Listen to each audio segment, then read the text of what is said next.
2026 এবং 28 সাল পর্যন্ত 2 বছরের জন্য গণতান্ত্রিক প্রক্রিয়ায়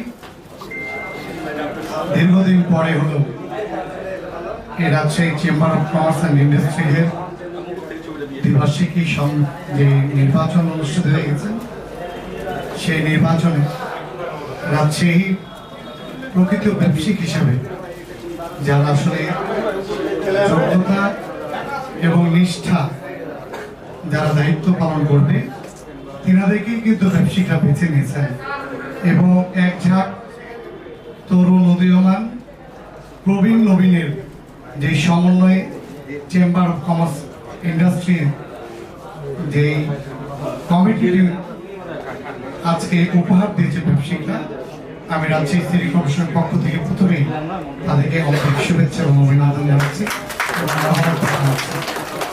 আজকের এই শপথ গ্রহণ অনুষ্ঠানে আমাদের মাঝে উপস্থিত রাজশাহীর আমাদের ডিসি মহোদয়, এখানে উপস্থিত জেলা পরিষদের প্রশাসক মহোদয়, এখানে উপস্থিত আমাদের আমার বড় ভাই রাজশাহী সিটি কর্পোরেশনের সাবেক মেয়র এবং গণপরিবেশ বিষয়ক সম্পাদক মোসাদ্দেক হোসেন বুলবুল, জামাত ইসলামী রাজশাহী মহানগরীর বিপ্লবী সেক্রেটারি জেনারেল আমার বড় ভাই ইমাজউদ্দিন মন্ডল সহ এই অনুষ্ঠানে আগত রাজশাহীর সুনামধন্য অনেক ব্যবসায়িকরা রয়েছেন। সকলকেই আমি সিটি কর্পোরেশনের পক্ষ থেকে এবং মহানগর বিএনপির পক্ষ থেকে আপনাদেরকে শ্রদ্ধা সালাম জানাচ্ছি। আসসালামু আলাইকুম। আমরা আমার পূর্বের বক্তা আমার মামা বীর মুক্তিযোদ্ধা জেলা পরিষদের প্রশাসক মহোদয়, তিনি খুব সুন্দর চমৎকার কথা বলেছেন। আসলে এই গণতন্ত্রের জন্য আমরা 17টি বছর সংগ্রাম করেছি। এই 17টি বছর মানুষের অধিকার প্রতিষ্ঠিত করার জন্য রাজপথে লড়াই করেছি।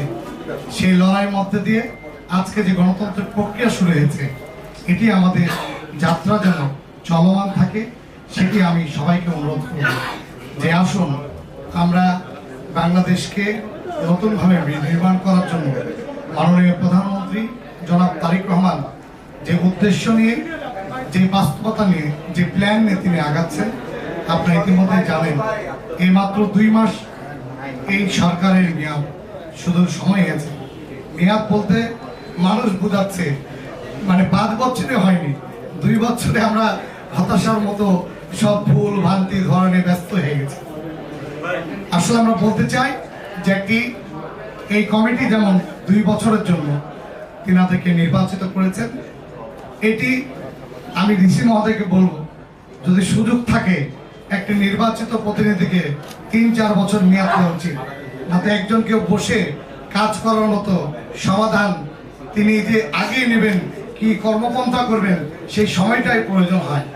যদি চেম্বার অফ কমার্সের এরকম কোনো আইন থাকে, যদি সুযোগ থাকে, আপনি এটি করবেন। আছে আছে আছে আছে অনেক আইন আছে, জনগণের স্বার্থে আইন নির্ধারণ হয়, আইন পরিবর্তন হয় না বাংলাদেশের ইতিহাসে এরকম কোনো কিছু নাই।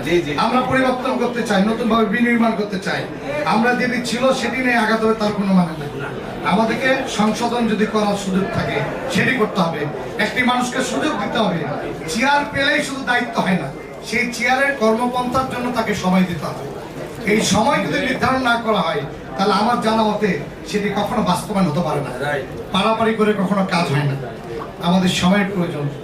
এই জন্য আমি আপনাদের সাথে, আপনাদের কাঁধে কাঁধ মিলে রাজশাহীকে নতুনভাবে ঢেলে সাজানোর জন্য আপনাদের সহযোগিতা আমি চাই এবং আপনাদেরকে সহযোগিতা করতে চাই। আমরাকে মাননীয় প্রধানমন্ত্রী গত 15 মার্চে এই রাজশাহী সিটি কর্পোরেশনের প্রশাসকের দায়িত্ব দিয়েছেন, আমাকে সুযোগ দিয়েছেন এই রাজশাহী মহানগরবাসীর কাজ করার জন্য। ইতিমধ্যে আপনারা দেখেছেন রাজশাহীতে কিছু কর্মপন্থা আমি হাতে নিয়েছি। ইনশাল্লাহ 2-3 মাসের মধ্যে রাজশাহীতে কিছু দৃশ্যমান কাজ ইনশাল্লাহ করব। আপনাদের দোয়া চাই। আর আমাদের আপনারা শুধু ভরসা রাখবেন, আশা রাখবেন, আমরা এই যে তরুণ যে নেতৃত্ব আজকে রাজশাহী শহরে সুপ্রতিষ্ঠিত হতে যাচ্ছে কিংবা হচ্ছে, ইনশাল্লাহ প্রবীণ নবীন তরুণ সবাই মিলে যার যে সম্মান আছে সেই সম্মান রেখেই আমরা রাজশাহী এগিয়ে নিতে চাই।